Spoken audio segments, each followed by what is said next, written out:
Hello everyone, and I am Poonam Gaur from Chemistry Learning Classes. Now, today's I am taking your first unit. This is called as solution.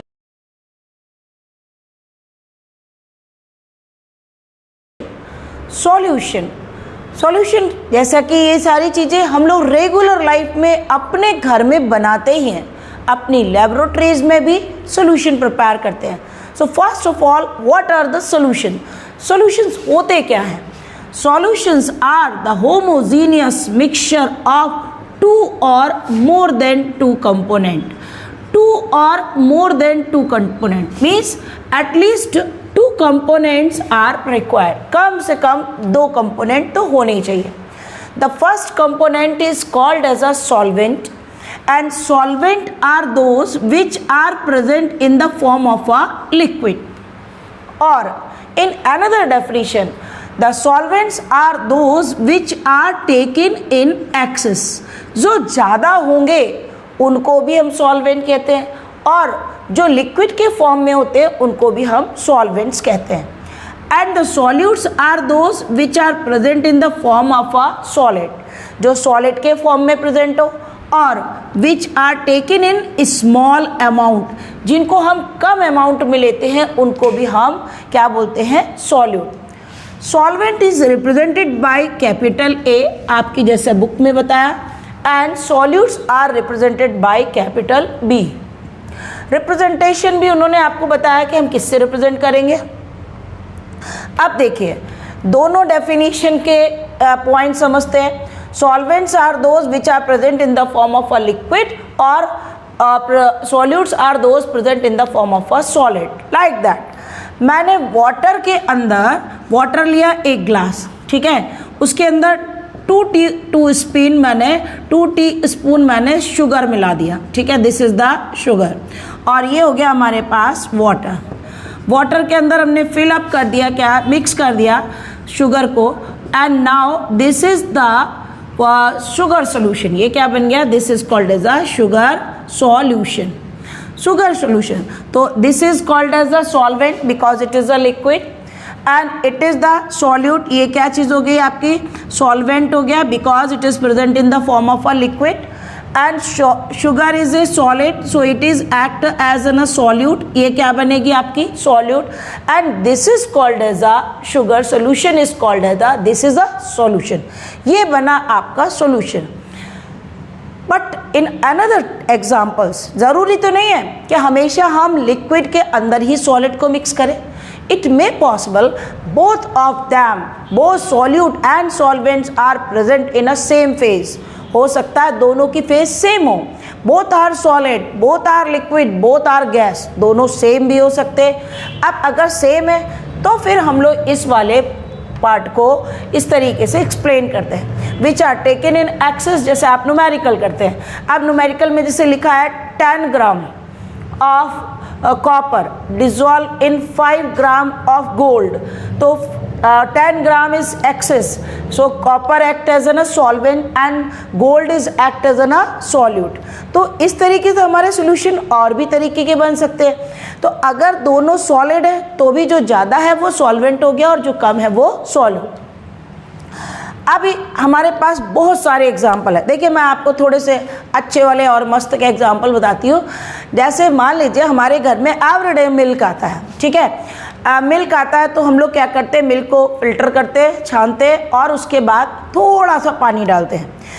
अब इस example में क्या हुआ? Milk is act as a solvent and water is act as a solute, क्योंकि पानी थोड़ा सा डाला है. जस्ट इसका अपोजिट करते, जब हम लोग भगवान जी की पूजा करने जाते हैं, भोलेनाथ पे जल चढ़ाने जाते हैं, फिर क्या करते हैं? Water is taken in access, लोटा भर पानी, ज़्यादा पानी ले लिया, and milk is taken in a small amount, और पानी बहुत थोड़ा सा डाला, दूध थोड़ा सा डाला. अभी तो भी बोल के आ रहे हैं, अरे हम तो दूध चढ़ाने जा रहे हैं. अरे दूध कैसे चढ़ाने जा रहे हैं? इसके मतलब है कि भगवान जी के लिए तो आपने सॉल्वेंट तो बना दिया वाटर, और मिल्क बना दिया उसमें सॉल्यूट. तो हमने चेंजेस कर दिए. तो हम दोनों depending upon the amount of the matter, the substance which are taken in excess act as a solvent, and the substance taken in a small amount is act as a solute. समझ में आ गया होगा, it is clear, आपको हो गया होगा। इसके बाद अब हमारे पास नेक्स्ट पॉइंट आता है, तो आपकी जो डेफिनेशन बनी वो क्या बनी, solutions are the homogeneous mixture of two or more than two component, दो और दो से ज़्यादा का होमोजीनियस मिक्सचर ही सॉल्यूशन कहलाता है। दो कंपोनेंट का नाम भी हो गया। अब इसके बाद हमारे पास टाइप ऑफ क्लासिफिकेशंस आते हैं कि कितनी तरीके के सॉल्यूशंस होते हैं। There are different classification depending upon their specific position या स्पेसिफिक स्टेप, कैसे कैसे हम बता सकते हैं। तो first one is the type of solution. Type of solution में on the basis of, basis अलग हो जाएंगे, on the basis of composition, of composition. Composition मतलब हमने कितने कितने मिला है। तो first one is called as a binary solution. Generally solutions are binary, ज़्यादातर सॉल्यूशन बाइनरी ही होते हैं। बाई माने टू, नरी मतलब टू सब्सटेंसेस, और कंपोजिशन के अंदर दो चीज़ें होंगी। इसके मतलब क्या होगा, one is solvent, one solvent and one solute. एक सॉल्वेंट और एक सॉल्यूट। अगर एक सॉल्वेंट है और एक सॉल्यूट है, that means it is called as a binary solution. तो इसको हम क्या बोलेंगे, binary solution. Generally solutions are binary. अब देखिए, मान लीजिए आपको कोई नॉर्मल वाटर दे देता है, ठीक है, और आपसे पूछता है इट इज़ अ सॉल्यूशन, तो आपको आंसर देना चाहिए no, it's not a solution. Because अब अगर हम वाटर के अंदर शुगर है, सॉल्ट है, या कोई और चीज़ हम उसके अंदर ऐड करेंगे, then it is called as a solution, because at least two components are mix together. कम से कम दो कंपोनेंट इसके अंदर मिले होने चाहिए। तो if two component are present then it is called as a binary. For example, sugar water plus sugar, पानी के अंदर हमने शुगर को ऐड कर दिया, ठीक है। Second, water plus salt and so on and so on. Now the second type is called as a tertiary or ternary. Ternary का मतलब हो गया, ternary भी आपकी बुक में दिया गया है और tertiary भी कहते हैं। Ternary मतलब there are three component। अब की बार कितने component होंगे, 3। बाइनरी में कितने component होते हैं, 2। 3 का मतलब क्या होगा, वन सॉल्वेंट, सॉल्वेंट केवल एक होगा, एंड टू सॉल्यूट, एक सॉल्वेंट और दो सॉल्यूट, ठीक है। For example, water plus sugar plus lemon juice, और इसके बाद हमने इसमें मिला दिया थोड़ा सा लेमन जूस। तो water plus sugar plus lemon juice, it is a ternary और टर्शरी सॉल्यूशन। टर्शरी का मतलब, लेकिन ध्यान रखना, सॉल्वेंट हमेशा एक ही होता है। सॉल्यूट की क्वांटिटी हम ऐड कर सकते हैं, लेकिन सॉल्वेंट हम केवल एक ही लेते हैं, ठीक। Now the third type is called as a quaternary. Quaternary, quarter मतलब क्या होता है, क्वार्टर, अरे वाह, क्वार्टर पौवा है ना, कहते हैं ना हमें थोड़ी क्वार्टर चाहिए, क्वार्टर या क्या बोलते हैं इसको, पौवा चाहिए। तो मतलब क्या हो गया, 4। क्वार्टर के मतलब 1/4 होता है वैसे, तो क्वाटरनरी मतलब हो गया 4। अब ये 4 कंपोनेंट मीन्स वन सॉल्वेंट, एक सॉल्वेंट बनेगा, वन जैसा भी मैंने कहा हमेशा ही सॉल्वेंट तो 1 ही होगा, एंड 3 सॉल्यूट। ये देखिए आपकी शिकंजी बना के हम तैयार कर रहे हैं। अभी मैंने क्या क्या लिया, वाटर यूज़ किया प्लस शुगर डाल दिया, शुगर के बाद उसमें थोड़ा सा लेमन जूस भी मिला दिया, और लेमन जूस मिलाने के बाद हमने इसमें थोड़ा सा सॉल्ट को ऐड कर दिया। भाई तैयार हो गई आप लोग के लिए शिकंजी। तो ये क्या हो गए आपके quaternary solution. Then after the solutions are called as a polynary solution. Polynary solution, poly का मतलब तो होता है मोर, बहुत सारे, and polynery solutions are those in which one solvent, solvent तो केवल एक ही होगा, and more solute, और solute की क्वांटिटी बहुत ही ज़्यादा होती है। They are called as a polynery solution. Best example is the air. सबसे बढ़िया एग्जाम्पल है इसका air. Air is the best example because you know air contains 78 to 80% of the nitrogen and the 20 to 21% rest gases are present like that of a carbon dioxide, oxygen and so on. सारी gases आपके 20 to 21 के अंदर present होती हैं. तो अब आप देखिए कि एयर इज अभी आपके ऑब्जेक्टिव में क्वेश्चन आ जाता है कि air is a type of reaction, type of solution. आपने सिंपल सा आंसर हो जाता है पॉलिनरी. अभी इसी क्वेश्चंस में आप लोग को ऑब्जेक्टिव क्वेश्चंस मिल जाते हैं. तो this is the first classification of the solution. ये सोल्यूशन का फर्स्ट क्लासिफिकेशन है जिसको मैंने on the basis of composition, on the basis of component दिया हुआ. Now the second type of the type of solution. आप देखिए बेसिस हर बार हम लोग चेंज कर देंगे. किसके बेस पर हमने इसको एक्सप्लेन किया है. सो on the basis of concentration. Next हमारा जो क्लासिफिकेशन है वो है on the basis of concentration. देखिए कंसंट्रेशन वर्ड तो केमिस्ट्री के अंदर बहुत इंपॉर्टेंट है. कंसंट्रेशन का मतलब होता है number of mole of solute dissolve in 1 litre. 1 litre में कितने मोल. और आप लोग के लिए भी कंसंट्रेशन वर्ड बहुत इंपॉर्टेंट है बिकॉज कंसंट्रेशन ही अगर आपका अच्छा नहीं है तो आप फोकस ही नहीं कर पा रहे हो आप अपने टारगेट पे. आपको अपने टारगेट पे तो फोकस करना ही है, इसलिए अपने कंसंट्रेशन को बढ़ाना पड़ेगा. ठीक है, देखिए कैसे. सेकंड हमारा आ गया टाइप में on the basis of concentration. Concentration का मतलब समझ गए ना बच्चे लोग. C is equal to N upon V. Concentration is equal to number of mole of solute dissolved in 1 liter. 1 litre में कितने मोल डिजॉल्व है. So on the basis of composition, concentration, solutions are of 5 type. 5 type के solution होते हैं. First one are called as a dilute solution. Second one is called as a concentrated solution. Third one is called as a saturated solution. And now the next one is called fourth one is called as a unsaturated solution. And finally the fifth type is called as a supersaturated solution.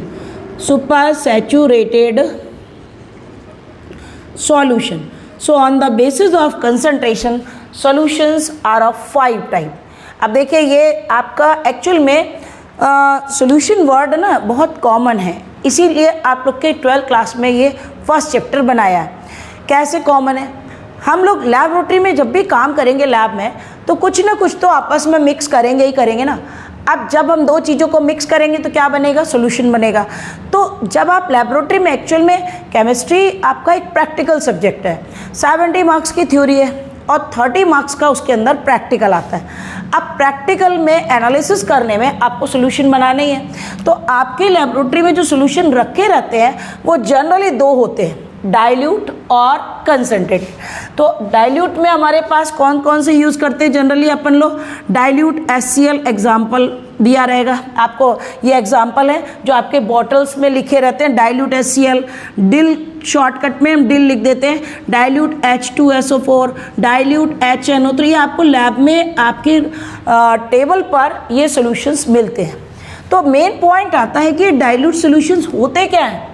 Dilute solutions are those in which solvent in excess, solvent बहुत ज़्यादा है, and solute in small amount, solute in small amount. देखिए हम ये भी आपको बना के दिखाते हैं, बताएंगे कैसे. जैसे मान लीजिए मैंने 1 कप वाटर ले लिया, ठीक है, और उसके अंदर केवल और केवल 1 टीस्पून शुगर ऐड कर दी. अभी हमने जो सॉल्यूशन बनाना वो बहुत थिन होगा, पतला होगा. इसके मतलब है कि सॉल्यूशन के अंदर सॉल्वेंट की क्वांटिटी एक्सेस में है और सॉल्यूट की क्वांटिटी स्मॉल अमाउंट में. तो अगर सॉल्यूशन पतले होते हैं, थिक नहीं है, मतलब थिन है, then it is called as a dilute solution. Dilute कर दिया मतलब हमने उसके अंदर वाटर को ऐड कर दिया या सॉल्वेंट को ऐड कर दिया. तो सॉल्वेंट इन एक्सेस, सॉल्वेंट ज़्यादा, and solute in small amount. And type of solution are called as a concentrated are called as a dilute solution. Now the second type of the solution are called as a concentrated solution, and in concentrated solution solute in excess, अब की बार solute हम excess में लेंगे, and solvent in small amount, and solvent in small amount. अब की बार हमने उल्टा कर दिया, सॉल्यूट ज़्यादा डाल दिया, यानी शुगर क्वांटिटी बढ़ा दें और वाटर की क्वांटिटी कम डालें, नेचुरल सिरप बन जाएगा, चाशनी जिसको हम कहते हैं। उसमें क्या हुआ, ये कंसनट्रेटेड फॉर्म है ना। आप लोग रूह अफ़ज़ा पीते हो ना, अभी समर का टाइम चल रहा है, तो रूह अफ़ज़ा में क्या है, रूह अफ़ज़ा में शुगर की क्वांटिटी बहुत ज़्यादा है और वाटर की क्वांटिटी यानी सॉल्वेंट की क्वांटिटी बहुत कम है। कई बार जब अपन देखते हैं कि समर के बाद विंटर्स आने लगते हैं तो हम देखते हैं नीचे नीचे शुगर सोल्यूशन नीचे नीचे बैठने लगता है, यानी सेटल डाउन हो जाता है, because solvent in small amount and solute in excess and type of solutions are called as a concentrated solution. आपके एवरीडे लाइफ में बहुत सारे सोल्यूशन आपको देखने को मिलते हैं और हम लोग घर में भी प्रिपेयर करते रहते हैं, ठीक है। Now the third type of solution, इसके ऊपर आप लोग को बोर्ड में क्वेश्चन मिलेगा, what are the saturated solution, and saturated solution are दो solution in which at a particular temperature no more solute is added. अगर एक पर्टिकुलर टेम्परेचर पर सॉल्यूट की और क्वांटिटी ऐड नहीं की जा सकती है, then type of solutions are called as a saturated solution. तो ऐसे सॉल्यूशंस को हम लोग कहते हैं सैचुरेटेड सॉल्यूशन। देखिए सैचुरेटेड वर्ड बहुत कॉमन है, आपने पढ़ाई के हिसाब से समझ लिया कि एक पर्टिकुलर टेम्परेचर पे और सॉल्यूट की क्वांटिटी ऐड नहीं हो रही है, लेकिन ये वर्ड हम लोग अपने एवरीडे लाइफ में भी यूज़ करते हैं। जैसे आप लोग पढ़ते पढ़ते आज के समय में तो बच्चे बहुत जल्दी सैचुरेटेड हो जाते हैं, बस अब पढ़ने में मन ही नहीं लग रहा, टीचर कुछ भी समझाएगा कुछ दिमाग के अंदर घुस ही नहीं रहा है, क्योंकि अभी क्या हो गया, हमारा माइंड जो है वो सैचुरेट हो गया, मतलब भर गया। एट ए पर्टिकुलर टाइम पे नो मोर सॉल्यूट, कोई भी डायलॉग किसी की भी कोई बात समझ में ही नहीं आ रही है, मतलब अब आप सैचुरेटेड हैं, ठीक। या आप कहीं पार्टी शार्टी में गए और टंकी भर के खा के आ रहे हैं, फिर उसके बाद किसी ने कहा कुछ और खा लो, नहीं अब नहीं बिल्कुल भी, नेचुरली आप कैसे हो गए, सैचुरेटेड हो। तो यानी अब कुछ और अगर डिजॉल्व नहीं हो रहा तो सैचुरेटेड है। लेकिन हम लोग जनरली 100% में 90% अनसैचुरेटेड ही रहते हैं। अगर कोई कह रहा है अरे और खाओगे, अरे बिल्कुल ले आओ, तो क्या हुआ, अनसैचुरेटेड। यानी डेफिनेशन क्या बनेगी, at a particular temperature some more solute is added. अगर एक पर्टिकुलर टेम्परेचर पे और सॉल्यूट ऐड हो रहा है then it is called as a unsaturated solution. तो उसको हम क्या कहते हैं, अनसैचुरेटेड सोल्यूशन। यदि और ऐड होगा तो अनसैचुरेटेड सोल्यूशंस कहलाएंगे, ठीक है। ये सारे आपको प्रिपेयर करने पड़ते हैं। Now the next or last type of the solutions are called as a super saturated solution. Super saturated solution are a type of a saturated solution and in which the quantity of the solute is more, and इसके अंदर एक specific point होगा कि इसमें solute की quantity ज़्यादा है, and on cooling they are convert into the crystal form. जब ठंडा करते हैं ना तो ये जमने लगते हैं, यानी क्रिस्टल फॉर्म में आने लगते हैं, and type of solutions are called as a super saturated solution. The best example is glass, कांच, यानी glass is the best example of super saturated solution. So on the basis of concentration, solutions are of 5 type: dilute solution, solvent excess, solute is small; concentrated, solute excess, in dilute solution solvent excess, solute is small; in concentrated, solute excess, solvent is small; saturated, at a particular temperature no more solute is added; unsaturated, at a particular temperature some more solute is added, इसमें add नहीं हो रहा है, इसमें add हो रहा है। and the super saturated solutions are those which on cooling now convert into the crystal form. So there are 5 type of solution on the basis of concentration. देखिए इसके बाद हमारे पास और भी क्लासिफिकेशन है, क्योंकि पहले तो आप लोग फर्स्ट ऑफ ऑल सारे क्लासिफिकेशन ही पढ़ेंगे। इसके बाद हमारे पास थर्ड आता है on the basis of their physical state. Physical state के बेस पर आपको मालूम है डिवीजन किस किस में किया गया है, सॉलिड, लिक्विड और गैसेस, है ना। तो on the basis of physical state these are of 3 type. Basically तो पहले 3 टाइप में करेंगे, फिर उसका डिवीजन करते हैं तो टोटल सॉल्यूशन बनते हैं 9 टाइप में। अब on the basis of physical state solutions are of 3 type. First one are called as a gaseous solution, second one are called as a liquid solution, and third one is called as a solid solution. Depending upon, अब इनका कैसे criteria दिया गया है, if the gas in excess, अगर की solvent यानी if solvent, ये सारे आपके इसी स्टेज में होने चाहिए, यानी सॉल्वेंट अगर गैस है तो गैसेस सोल्यूशन हो जाएंगे। सॉल्वेंट इज लिक्विड, सॉल्वेंट अगर आपका लिक्विड बनेगा, मैं इसके 9 टाइप बनाऊंगी इसी के अंदर से। And if the solvent is solid, अगर सॉल्वेंट सॉलिड है, सॉल्वेंट का मतलब टेकन इन एक्सेस, जिसको हम ज़्यादा ले रहे हैं, अगर वो गैस स्टेज में है तो गैसेस सोल्यूशन बन गया। If it is present in liquid state then it is called as a liquid solution, and if it is taken in a solid form then it is called as a solid solution. तो इनको हम क्या कहते हैं, solid solutions कहते हैं। And then after, अब gases solution के अंदर भी हमारे पास डिवीजन होगा। देखिए मैंने फिर से बनाया, एक चार्ट बना देते हैं आप लोग को, जो आपको एनसीईआरटी में ही मिलेगा। सॉल्वेंट, सॉल्यूट एंड एग्जाम्पल्स डाल दिया, ठीक है। पहले मैंने टाइप ऑफ सोल्यूशन में आ जाएंगे आपके, बेसिकली तो 3 टाइप में होंगे on the basis of physical state पर। सबसे पहले मैंने गैस को यूज़ किया एज ए सॉल्वेंट की तरह, फिर भी मैंने गैस, फिर भी यहाँ पे डाला हुआ है gas. Gas is mixed with gas, both of them are present in a gas state. Solvent is gas and solute is also be gas. The best example, अब देखिए आपको एग्जाम्पल पता होना चाहिए एवरीडे लाइफ के, like that a best example is the air. Air is the best example of gaseous solution. ये gaseous solution का best example आया आपका, this is because जो एक्सेस में लिया है, nitrogen is present in excess and the rest of the gases are present in also present in a gas state, that's why the air is the best example of gaseous solution. Now next one, अब gases के अंदर 3 आएंगे। First आपका ये आ गया, then second में solvent is gas and solute is present in a liquid form. अब देखिए फिर से हमारे एवरीडे लाइफ के example, like that of a fog. Fog माने कोहरा, फॉग पड़ता है ना, कोहरा पड़ता है, कोहरे में क्या होता है, गैस ज़्यादा होती है। And water molecules which are suspended in air, ये वाटर मॉलिक्यूल एयर के अंदर सस्पेंड रहते हैं।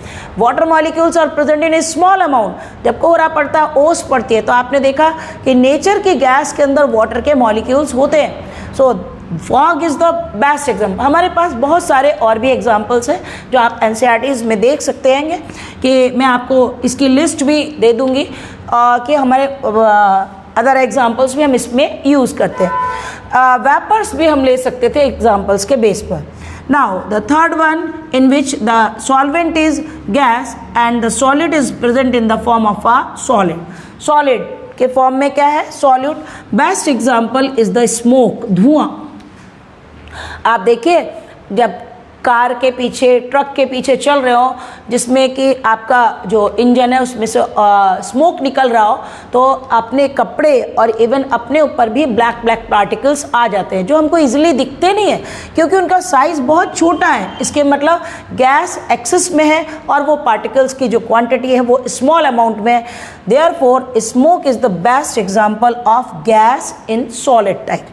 ठीक है, अब ये तीनों सोल्यूशन किसके अंदर आ रहे हैं, आपके गैसेस सोल्यूशन में। नाउ सेम ऐसे ही हमने चार्ट में तैयार किया, लिक्विड ले लिया, तो solvent is liquid and solute is a gas. Solvent is liquid and solute is also भी लिक्विड। अभी मैं एग्जाम्पल भी देती जाऊंगी। And solvent is liquid and solute is a solid. देखिए आप अपने एवरीडे लाइफ के एग्जाम्पल्स भी इनके अंदर डाल सकते हैं। अब अगर मैंने लिक्विड को एज अ सॉल्वेंट यूज़ किया तो सोल्यूशन कैसा हो गया, लिक्विड सोल्यूशन बना। अब लिक्विड में इट मे पॉसिबल, लिक्विड के अंदर हमने गैस को स्मॉल अमाउंट में डिजोल्व किया है। अरे भाई समर में तो अपन रेगुलरली यूज़ कर लेते हैं क्या, soda water, Thums Up, Pepsi, Coca Cola, जिसमें लिक्विड ज़्यादा है और गैस कम, gas in small amount. Example, best examples are the soda water. Soda water is a best. अब सोडा वाटर में आप Pepsi, Thums Up, Coca Cola, all the carbonated डाल सकते हैं। Maaza is not a carbonated beverage, इसमें हम drink में नहीं यूज़ करते, लेकिन जितने भी कार्बोनेटेड हैं these are the mixture of और solution of liquid in gas type. Now next one is the liquid with liquid. Liquid with liquid, liquid liquid में तो हम अपने घर का भी मिला सकते थे। Milk is mixed with water, Rooh Afza is mixed with water, ये भी तो एग्जाम्पल बन सकता है। लेकिन यहाँ पर आपको दूसरे भी एग्जाम्पल मिलेंगे, जैसे हमने लिखा water is mixed with alcohol. भैया थोड़ा ध्यान से पढ़ना ही है केवल, ठीक है। Water is mixed with alcohol, अगर वाटर में हमने अल्कोहल को मिक्स किया या अल्कोहल में वाटर मिक्स किया तो this is the example of liquid in liquid type of solution. Now the next one is called as a liquid with solid. Liquid ज़्यादा एक्सेस में है और सॉलिड स्मॉल अमाउंट में। For example, water is mixed with sugar. Water के अंदर हमने कोई भी सॉल्ट ऐड कर दिया या शुगर ऐड कर दी तो this is the example of liquid with liquid and solid type. Now total solution कितने हो चुके हैं हमारे पास, 6। बेसिकली कितने अभी हमने पढ़े, 2 पढ़े। Now the next one is the solid solution. Solid solution, so चूंकि मैंने अभी आपको क्या बताया था कि if the solvent is present in solid form then the type of solutions are called as a solid solution. Same वैसे ही अभी हमने सॉलिड का गैस के साथ कॉम्बिनेशन बनाया। Solid is combined with liquid या mixed with liquid and solid is mixed with solid. तीसरी पॉसिबिलिटी ये भी है। So there are total on the basis of physical state there are 9 type of solution. Total solution देखिए कितने आ रहे हैं, 9। अब ये एग्जाम्पल्स देखिए, सॉलिड विद गैस, सॉलिड ज़्यादा है और गैस कम। हमारे पास एग्जाम्पल आता है H2/Pt, प्लेटिनम, निकल, ये सब रिड्यूसिंग एजेंट है। H2/Ni, nickel, platinum, these are the metal and metal के साथ में हमने गैस को मिक्स कर रखा है। These are the solid with liquid type of solution. Now solid with gas type of solution.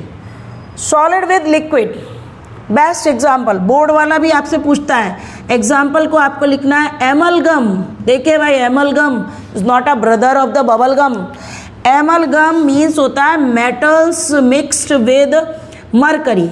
अगर मेटल को मिक्स कर दिया हमने मरकरी के साथ में, मेटल विद मरकरी, मरकरी के लिए वर्ड हम लोग यूज़ करते हैं amalgam. Mercury is one of the metal present in the form of a liquid. Mercury एक सिंगल ऐसा मेटल है जो लिक्विड स्टेज में है।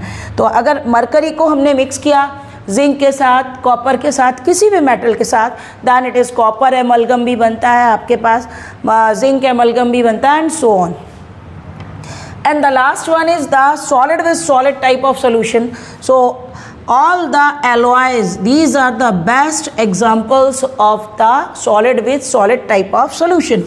Like that brass, पहले ज़माने में, अभी भी खैर ऐसा नहीं, पीतल की चीज़ें यूज़ करते हैं। ब्रास हम लोग पीतल के लिए यूज़ करते हैं। ब्रास, ब्रॉन्ज, इनमें क्या है आपका कॉपर के साथ में गोल्ड, कॉपर के साथ में जिंक का मिक्सिंग है ब्रास में। आज की डेट में आर्टिफिशियल ज्वेलरी बनती है, उसमें गोल्ड के साथ में कॉपर की मिक्सिंग करने लगे। आपने सुना होगा गोल्ड में भी 24 कैरेट, ये तो आपका 100% मतलब प्योरिटी है। उसके बाद मार्केट में क्या वो 24 मिलता है, नहीं, 23, 22, 21 और अब तो 18 कैरेट का गोल्ड चलने लगा। इसके मतलब उसमें कॉपर की क्वांटिटी बहुत ज़्यादा कर रहे हैं और गोल्ड की क्वांटिटी बहुत ही कम। So on the basis of physical state solutions are of 9 type and basically हमने इसको डिवाइड किया कितने में, 3 टाइप में। तो अब आपके पास 3 क्वेश्चंस कंप्लीट हो चुके हैं। फर्स्ट तो आपने यही कर दिया, व्हाट आर द सॉल्यूशन।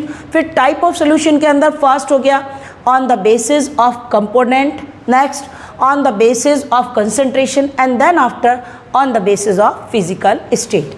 तो आपके total type of solutions complete. ठीक है, इतना करने के बाद ये चार्ट आपको एनसीईआरटी की बुक में भी मिलेगा, जिसमें हमारे पास और भी एग्जाम्पल्स दिए। इसके बाद हमारे पास नेक्स्ट क्वेश्चन आता हैगा, टॉपिक आ रहा है आपका, what are the method to determine the concentration of the solution. वो कौन कौन से मेथड होते हैं जिनसे हम सॉल्यूशन के कंसंट्रेशंस को फाइंड आउट करते हैं। तो there are different type of the method through which total 8 type के मेथड है जिनसे हम कंसंट्रेशंस को फाइंड आउट कर सकते हैं। फर्स्ट वन, अब देखिए कंसंट्रेशन को फाइंड करने के लिए पहले मैं आपको सारे मेथड लिख देती हूँ और ये मैं बता देती हूँ वो कौन कौन से स्टेज में यूज़ होंगे। उसके बाद ये वाला जो पोर्शन है आपका, वो पूरी तरीके से आपको इसमें न्यूमेरिकल्स मिलेंगे।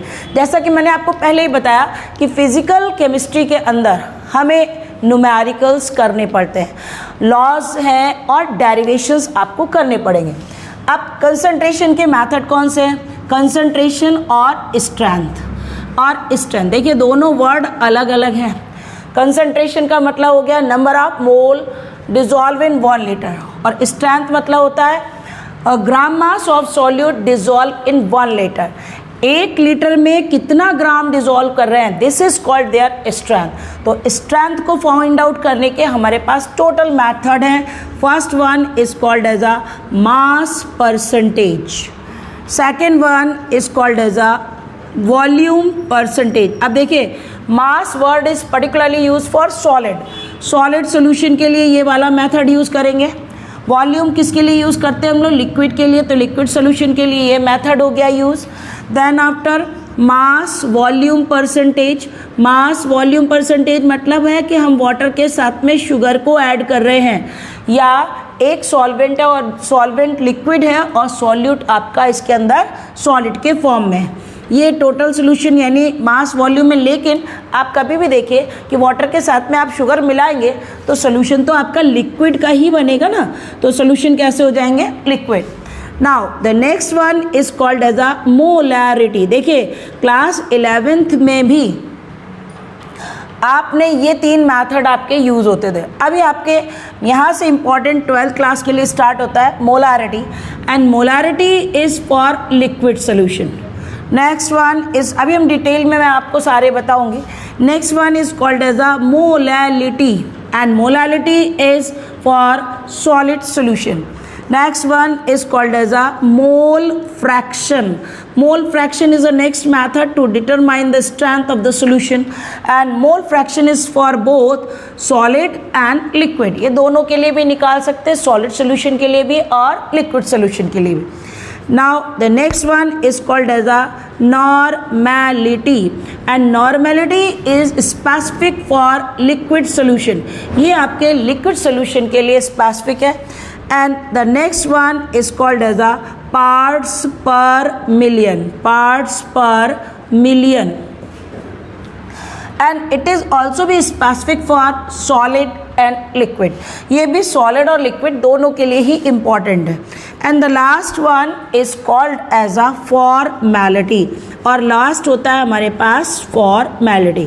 Formality is also for liquid solution and formality is specific for ionic solution. तो there are टोटल कितने हो गए? There are 9 method for the determination of strength of the solution. Solution की स्ट्रेंथ को फाइंड आउट करने के लिए हम लोग 9 मेथड्स को यूज़ करते हैं। एक्चुअल में इन्हें हमें पूरी तरीके से न्यूमेरिकल फार्मूला इसमें हमें फाइंड करना है, फार्मूले को पुट करना है। जब मैं आपको न्यूमेरिकल्स कराऊंगी, न्यूमेरिकल सेशन में हम आपको बताएंगे कि हमें बोर्ड में न्यूमेरिकल्स किस तरीके से सॉल्व करने हैं। क्योंकि मैंने आपको पहले कहा हमारा ऐप जो बना है वो टोटली एकेडमिक है। हम आपको बोर्ड्स की प्रिपरेशन कैसे करनी है, फुल मार्क्स कैसे लाने हैं, उसके एक एक पॉइंट को फोकस करेंगे, एक एक पॉइंट को आप लोगों को क्लियर करेंगे और आपके मिस्टेक बताएंगे कि आप किस जगह मिस्टेक करके आते हैं तो आपके बोर्ड के मार्क्स कम हो जाते हैं। जब तक आपके बोर्ड्स में फुल मार्क्स 75% मार्क्स नहीं होंगे तब तक आप किसी कंपटीशन को भी फाइट नहीं कर सकते हैं। आपने कंपटीशन फाइट भी कर लिया तो भी आपको प्रॉपर अच्छी जगह एडमिशन नहीं मिलते हैं। तो पहला फोकस होना चाहिए हमको हमारे एकेडमिक पे, हमारे बोर्ड्स पे। तो वही मेरा मेन टारगेट है कि हम किस तरीके से फुल मार्क्स निकलवाएं। तो जिसमें हमने देखिए अब एक एक करके फर्स्ट मेथड हमने यूज़ किया, this is called as a mass percentage. मैं चूँकि ये छोटे वाले पार्ट है उनको डायरेक्टली फॉर्मूले में बताती हूँ। आपको मेरे नोट्स मिलेंगे, आप नोट्स को देखिएगा, उनको याद कीजिए, लर्न कीजिएगा, लिख लिख के तैयारी कीजिए, टेस्ट दीजिए, आपकी पूरी तैयारी आराम से प्रिपरेशन हो जाएगी एग्जामिनेशन की। देखिए मास परसेंटेज क्या होता है? मास परसेंटेज का मतलब है कि टोटल सोल्यूशन हमारा 100 का है, ठीक है। टोटल सोल्यूशन कितना है? 100 का है। तो 100 in 100 part of the solution the amount of solute is added present, this is called as a mass percentage. Formula क्या होगा? WB upon WA plus WB into 100। तो देखिए W का मतलब होता है weight, B means solute, total solution में solute की कितनी क्वांटिटी है, this is called their mass percentage. तो मास परसेंटेज का फॉर्मूला क्या हो गया? WB upon WA plus WB। अब कई बार न्यूमेरिकल में वो सॉल्यूशन की वैल्यू दे देंगे आपको, इन केस कई बार वो सॉल्वेंट और सॉल्यूट की वैल्यू अलग देंगे। न्यूमेरिकल में हम कैसे फाइंड कर लेंगे ये कौन सा मेथड यूज़ कर रहे हैं? आपको हमेशा जो गिवन होगा उसमें ग्राम में लिखा होगा, जो एक्सेस में होगा वो भी ग्राम में होगा, जो स्मॉल अमाउंट में होगा वो भी ग्राम में लिखा होगा। तो ये हो गया हमारे पास सॉलिड सॉल्यूशन और mass percentage. Now the next one is called as the volume percentage. Volume percentage फिर वही, volume for is word is particularly use for liquid. Formula बन जाएगा हमारा VB upon VA plus VB। फिर वही, the substance which are taken in excess is called as a solvent and taken in small amount is called solute. If the values are given in millilitre and litre then we have to find out the volume percentage. तो हमें first क्या लगाना है? Volume percentage. आपका volume percentage का भी formula ये हो गया, न्यूमेरिकल में आप आसानी से निकाल सकते हैं। Next one is called as the mass volume percentage. Mass natural है कि solute is present in solid form and the solvent is present in the liquid form and the use the formula WB upon WB। क्यों? W मतलब weight, B means solute, solute कौन से form में है? Solid के form में, और liquid के फॉर्म में कौन है? सॉल्वेंट। फॉर्मूला क्या हुआ? VA plus WB into 100। तो ये तो आपके तीनों फॉर्मूले हो गए किसके लिए? Mass percentage, volume percentage and mass volume percentage. Clear? Examination में जब आप सॉल्व अभी न्यूमेरिकल प्रैक्टिस करेंगे तब वहाँ पे यूज़ करेंगे। इसके बाद हमारा जो नेक्स्ट टॉपिक आता है this is called as a molarity. This is a very very interesting. अब आपको क्लास 12th में मोलैरिटी, मोलालिटी, ये नीचे वाले जितने भी हैं वो सारे इंपॉर्टेंट हैं।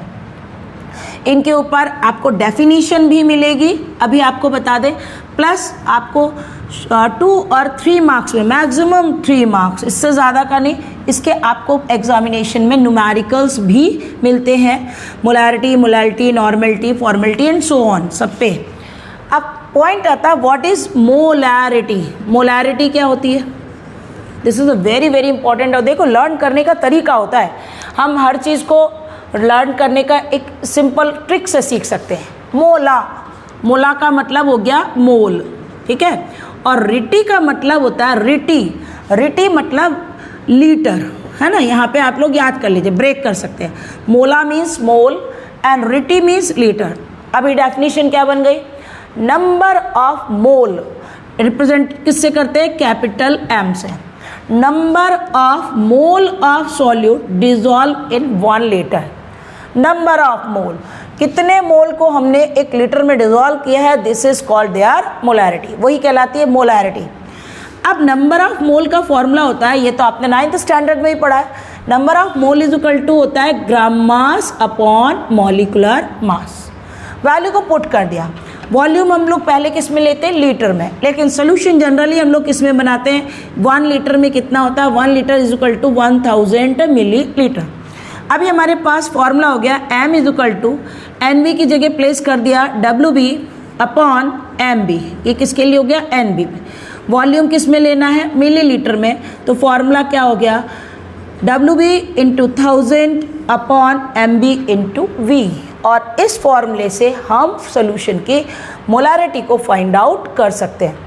Unit of molarity is capital M और मोल पर लीटर। मोल पर मोल, नंबर ऑफ मोल की यूनिट मोल होती है, वॉल्यूम की यूनिट लीटर, तो क्या बन गया, मोल पर लीटर। और हमने ये फॉर्मूला, अगर डेफिनेशन आती है तो आपने डेफिनेशन इन्वर्टेड कॉमा में लिखी और फॉर्मूला पुट कर दिया और यूनिट लिख दिया, कंप्लीट आंसर आपका हो गया। This is a specific for liquid, because हम यहाँ पे क्या ले रहे हैं, लीटर में ले रहे हैं इसलिए, ठीक है। Next one is called as a molality. इसी की बहन आ गई, देखिए आपको कंफ्यूज करने के लिए आ रही है। फिर वही मोला मतलब मोल, लेकिन अब की बार भाई बहुत संभल के, क्यों, क्योंकि यहाँ पे लिखा है लिटी, और लिटी का मतलब लीटर नहीं है भाई, लिटी का मतलब होता है किलोग्राम। अब यहाँ पे चेंज हो गया, लिटी मीन्स लीटर नहीं लेना है, लिटी मीन्स किलोग्राम। तो number of mole dissolve in 1 kilogram और 1000 ग्राम, इसको रिप्रेजेंट करते हैं स्मॉल m से। फॉर्मूला क्या बनेगा, small m is equal to NB upon WA।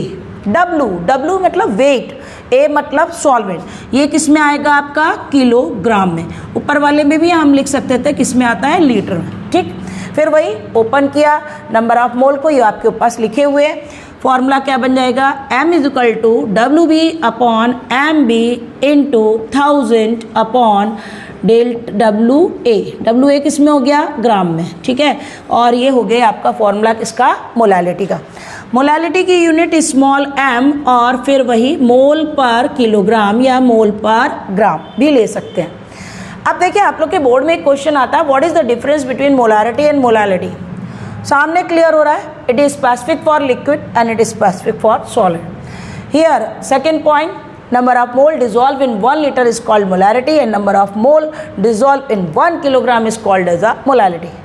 एक इम्पॉर्टेंट पॉइंट क्वेश्चन आता है आप लोग के आपके स्टेट बोर्ड के पेपर्स में भी और CBSE में भी क्वेश्चन ये बहुत बार दिया है, what is the effect of temperature on molarity और मोलैलिटी। टेम्परेचर का क्या इफेक्ट पड़ेगा, तो क्योंकि आपके 11th क्लास में कॉन्सेप्ट था, according to Charles volume is directly proportional to temperature. Volume temperature का डायरेक्टली प्रोपोर्शनल है।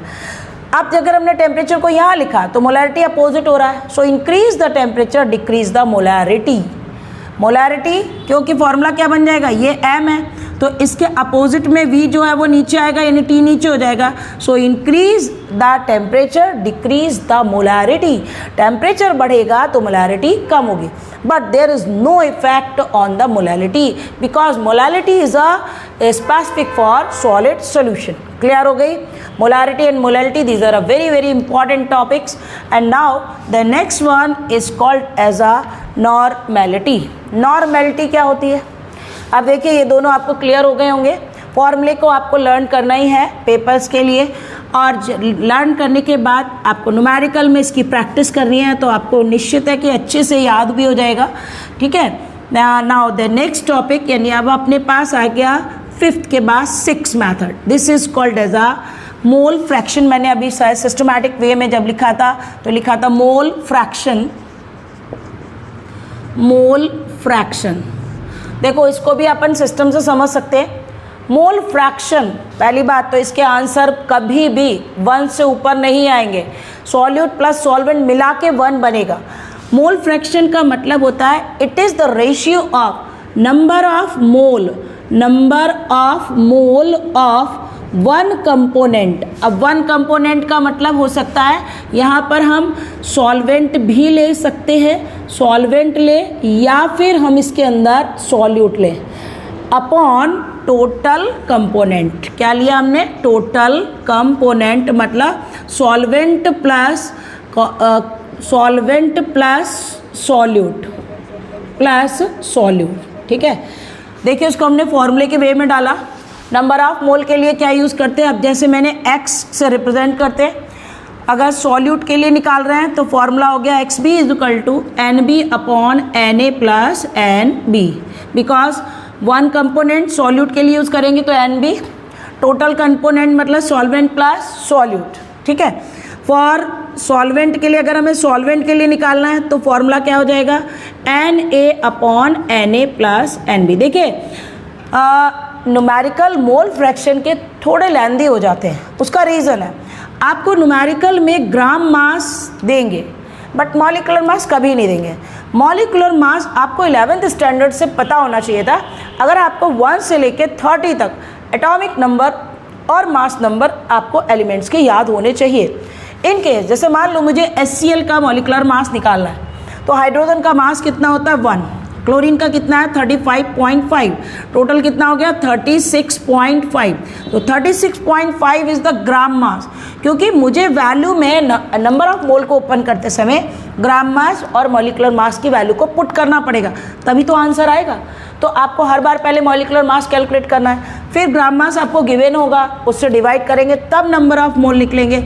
अब शॉर्टकट तरीका ये होता है कि इन केस हमको अगर न्यूमेरिकल में XB निकाल लिया तो हमारे सिंपल फॉर्मूला है XB is equal to 1 minus XA या XA is equal to 1 minus XB।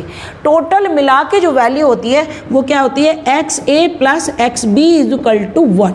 Total A और B की वैल्यू मिला के 1 होती है, क्योंकि ये फ्रैक्शन है। तो यहाँ पे हमें न्यूमेरिकल करते समय अपने आप ही चेक कर लेना है कि हमारी वैल्यू 1 से ऊपर नहीं होनी चाहिए दोनों को मिला के। तो ये टॉपिक भी आपका कंप्लीट हो गया। This is called as a mole fraction. Mole fraction के बाद अब हमारा नेक्स्ट टॉपिक आता है, this is called as a normality. And normality is also भी स्पेसिफिक फॉर लिक्विड सोल्यूशन। ये भी किसके लिए होती है, लिक्विड सोल्यूशन के लिए होती है। और डेफिनेशन क्या है, नंबर ऑफ ग्राम, नॉर्मेलिटी को हम लोग N से रिप्रेजेंट करते हैं। फॉर्मूला होता है number of gram equivalent of solute dissolved in 1 liter is called their normality। Normality के लिए हमने फॉर्मूला बनाया, ग्राम इक्विवेलेंट को ओपन किया। ग्राम इक्विवेलेंट के लिए फॉर्मूला होता है, अब ग्राम इक्विवेलेंट क्या चीज़ होती है, जैसे अभी मैंने नंबर ऑफ मोल ओपन किए, ऐसे ग्राम इक्विवेलेंट का फॉर्मूला होता है ग्राम मास यानी WB, gram mass upon equivalent mass. Equivalent mass देखिए आप लोग को 11th की स्ट्रॉन्ग होना चाहिए, और नहीं है तो कोई बात नहीं, जब जागो जब सवेरा है ना, तो आप 1 से लेके 30 तक atomic number mass number learn कर लीजिए, या आप लर्न करेंगे तभी आपको मॉलिक्यूलर मास या इक्विवेलेंट मास निकालना आ पाएगा। ग्राम मास के लिए हो गया WB, इक्विवेलेंट मास के लिए वर्ड हम लोग यूज़ करते E। अब फिर पॉइंट आया, इक्विवेलेंट मास कैसे निकालें, न्यूमेरिकल में गिवन ही नहीं होगा। इक्विवेलेंट मास के लिए फॉर्मूला होता है molecular mass divide by N factor. फिर एक नई चीज़ आ गई, ये तो बड़ा गड़बड़ है, एक के अंदर एक आता जा रहा है, कोई बात नहीं, हम लोग हर बार सॉल्व करेंगे। अब N फैक्टर सबके लिए अलग होते हैं। अगर एसिड होता है, एसिड है तो डिपेंड करेगा number of H plus ion पे, कितने H प्लस आयन। बेस है तो डिपेंड करेगा नंबर ऑफ OH आयन पे। सॉल्ट है तो डिपेंड करेगा नंबर ऑफ कैटाइंस पे, कितना कैटाइन का नंबर है, ठीक है। और अगर आयन है डिपेंडिंग करेगा नंबर ऑफ चार्ज पे कि उसके पास कितना चार्ज, ठीक है। तो N फैक्टर हम लोग पुट कर सकते हैं लाइक दैट। आपको एक एग्जांपल बताते हैं। मान लीजिए कि मुझे H2SO4 का इक्विवेलेंट मास निकालना है, ठीक है। इक्विवेलेंट मास निकालना है H2SO4 का, कैसे निकालेंगे। अब H2SO4 का मॉलिक्यूलर मास कैसे हुआ, हाइड्रोजन का मास कितना होता है 1, सल्फर का मास होता है 32, ऑक्सीजन का मास होता है 16। तो हाइड्रोजन 1 × 2, ठीक है, सल्फर 32, ऑक्सीजन 16 × 4 डिवाइडेड बाई कितना होगा, हाइड्रोजन का नंबर कितना है 2, कितना हुआ 98/2 is equal to 49। So 49 is the equivalent mass of H2SO4। एक और एग्जांपल, इन केस मान लो मुझे NaOH का निकालना है। मॉलिक्यूलर मास, आपको एटॉमिक मास लर्न होने चाहिए। अब मॉलिक्यूलर मास सोडियम का कितना होता है 23, ऑक्सीजन का मास कितना है 16, हाइड्रोजन मास कितना 1, डिवाइडेड बाई कितना किया 1, क्यों, क्योंकि OH का नंबर कितना है 1। बेस के लिए हमें किसको चेक करना है, OH को। एसिड के लिए चेक कितना करना है, number of H plus ion को। टोटल कितना हो गया 40/1 इज इक्वल टू 40। तो इस तरीके से हम n को निकाल सकते हैं, n फैक्टर को, इक्विवेलेंट मास को फाइंड कर सकते हैं। और फाइनली नॉर्मेलिटी का जो फॉर्मूला बना वो क्या बना, WB into 1000 upon E into V किस में हो गया, मिलीलीटर में। और फिर हमारे पास फॉर्मूला प्रूफ हो गया। देखिए हर बार न्यूमेरिकल के लिए फॉर्मूले बहुत इजीली प्रूफ हो रहे हैं। आप देखिए आपने मोलारिटी निकाला, मोलालिटी किया, नॉर्मेलिटी किया, हर बार WB इंटू 1000 तो ऊपर कॉमन ही आ रहा है। बस अगर मोलारिटी किया था तो MB इंटू V, मोलालिटी किया है तो MB इंटू WA, और नॉर्मेलिटी कर रहे हैं तो E इंटू V आ रहा है। ठीक है, क्लियर है आप लोग को, हो ही रहा होगा। ठीक है, इसके बाद अब हमारे पास नॉर्मेलिटी के बाद नेक्स्ट आता है parts per million. Parts per million का जो मेथड है वो तब हम फाइंड करते हैं जबकि आपका सॉल्यूशन में solute is taken in a very small amount and solvent in excess. Solute बहुत कम और सॉल्वेंट बहुत ज़्यादा। तब next method to determine the concentration of solution is the parts per million. This is the eighth method to determine the concentration. And if the concentration of the solute is very small, और अगर हमारे solution के अंदर solute की quantity बहुत कम होती है और सॉल्वेंट की क्वांटिटी बहुत ज़्यादा, that means a large difference between solute and solvent, then we have to determine the method, this is called as a parts per million. आप लोग के एग्जामिनेशन में आता है पार्ट्स पर मिलियन के अंदर हम कौन कौन से मेथड कहाँ पे हम इसको यूटिलाइज करते हैं। So first of all the parts per million is use to determine the pollution. Pollution को अगर फाइंड आउट करना है तो उसके लिए जो डिग्री लगाते हैं, जो कंसंट्रेशन मेथड लगाते हैं, this is called as a parts per million. Next one is to determine the hardness of water.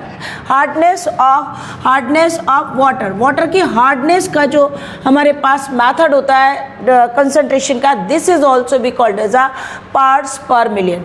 And the percentage of oxygen, oxygen का परसेंटेज इन सीवेज वाटर के अंदर परसेंटेज ऑक्सीजन का find करने का जो method होता है, this is also called as a parts per million. Difference देखिए आपके नाम में ही आ रहा है पार्ट्स पर मिलियन, इसके मतलब सॉल्यूट और सॉल्वेंट के बीच में मिलियंस का डिफरेंस आ रहा है। And this method is specific for both solid and liquid. ये दोनों के लिए लगेगा, सॉलिड के लिए भी लगेगा और लिक्विड के लिए। नाउ अभी हम फॉर्मूला कैसे डिटरमाइन करेंगे।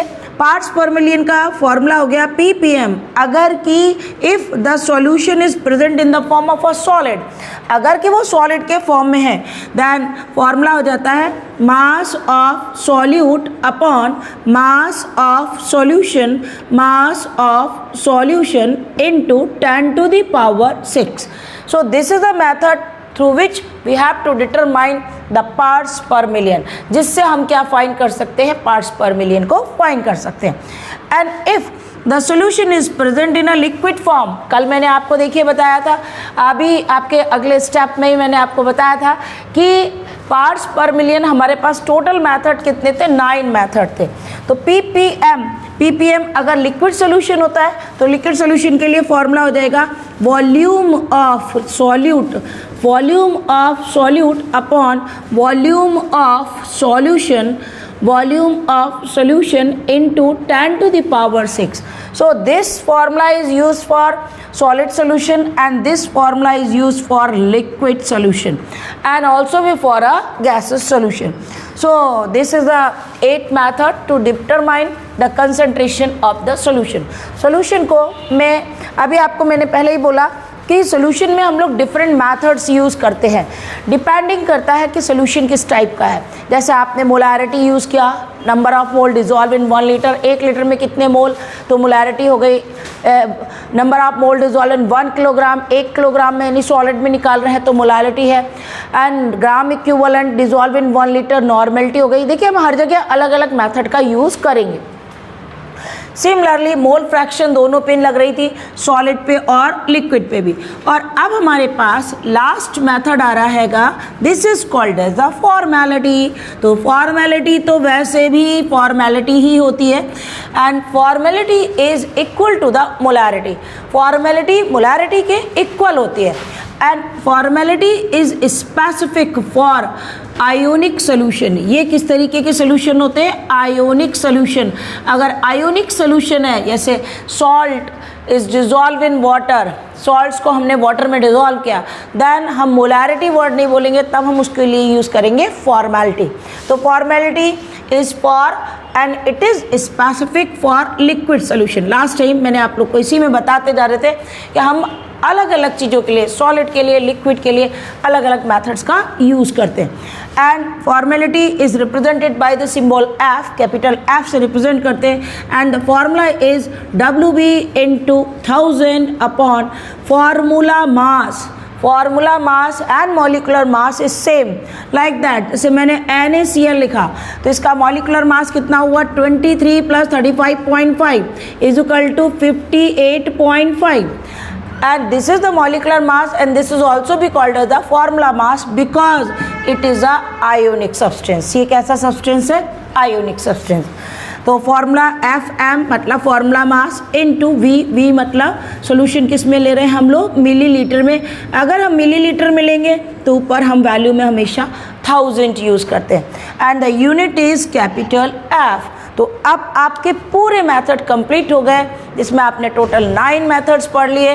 मास percentage, volume percentage, mass volume percentage, molarity, molality, normality, mole fraction, parts per million and formality.